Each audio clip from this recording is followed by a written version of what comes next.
Yuk kita telusuri sejarah ilmu ekonomi dan siapa saja tokoh-tokoh penting di baliknya.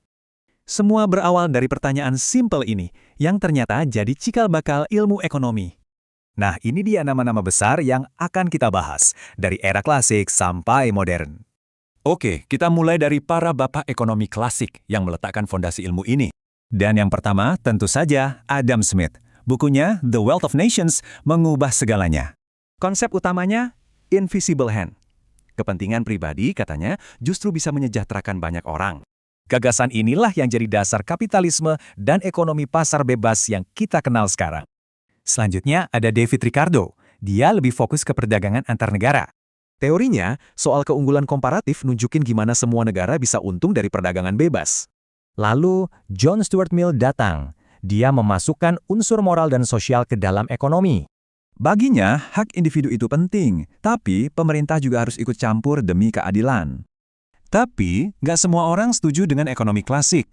Muncul pandangan yang sangat berbeda. Siapa dia? Karl Marx.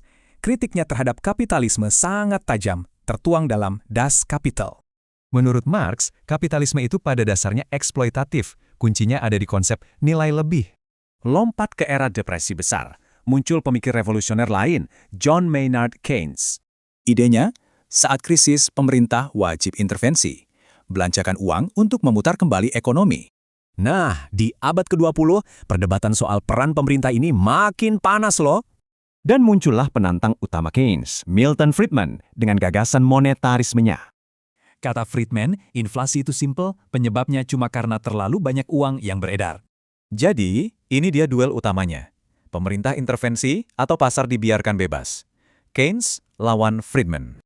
Di tengah perdebatan itu, Amartya Sen hadir dengan sudut pandang yang lebih humanis. Menurutnya, kesejahteraan itu bukan cuma soal uang, tapi soal kemampuan orang untuk memilih hidupnya. Terus, apa dampaknya buat kita sekarang? Wah, besar banget. Mari kita lihat.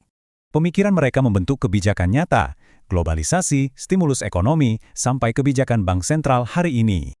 Perdebatan ini belum selesai. Nah, menurutmu, pemikiran siapa yang paling relevan untuk masa depan?